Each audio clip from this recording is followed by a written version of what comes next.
చనిపోయి బ్రతికి ఉన్న పగడాల ప్రవీణ్. ప్రవీణ్ పగడాల ఒక మహామనిషి.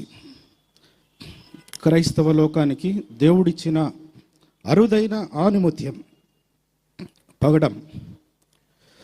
బహుభాషా కోవిదుడు, నిరంతర విద్యార్థి, తత్వవేత్త, వేదాంతి, పేదల పెన్నిధి, అనాథలకు అన్నదాత, అమ్మ మరియు నాన్న, రచయిత, అలుపెరగని సువార్త యోధుడు మన అన్న ప్రవీణ్ పగడాల. తాను చనిపోయి కూడా కోట్లాది మందికి సోషల్ మీడియా ద్వారా సువార్తను, యేసుక్రీస్తు సువార్తను ప్రకటిస్తున్న అమర సువార్తికుడు. ప్రవీణ్ పగడాలకు పరలోకంలో ఘన స్వాగతం దొరికిందని నేను అనుకుంటున్నాను. యేసుక్రీస్తు ప్రవీణ్ పగడాలను భలా నమ్మకమైన మంచి దాసుడా అని ఆత్మీయ ఆలింగనం చేసుకున్నాడని నేను మనసా వాచ కర్మన నమ్ముతున్నాను.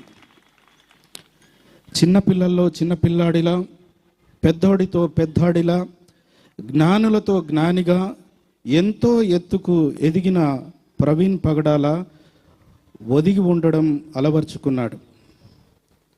అందరికీ భిన్నంగా అపోస్తులుడైన పౌలు యొక్క పందాను అనుసరించి ఎవరికి చెయ్యి చాపకుండా 10 మందికి సహాయపడేలా బ్రతికాడు.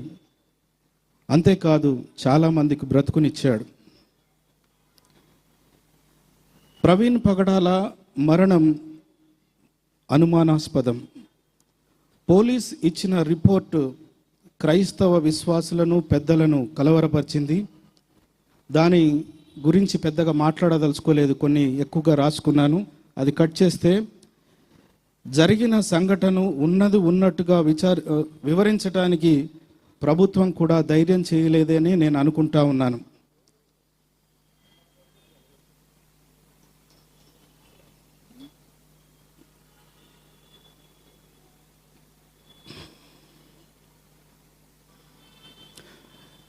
ప్రవీణ్ పగడాల ఎవరూ లేని ఏకాకి కాదు. అతనికి కోట్లాది మంది ఆత్మీయ బంధువులు ఉన్నారు.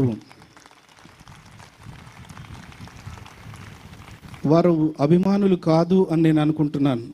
ఎందుకంటే ఆ రోజు మీరు చూసినట్లయితే మార్చరీ దగ్గర అంబులెన్స్ వెనకాల పడి ఏడ్చుకుంటూ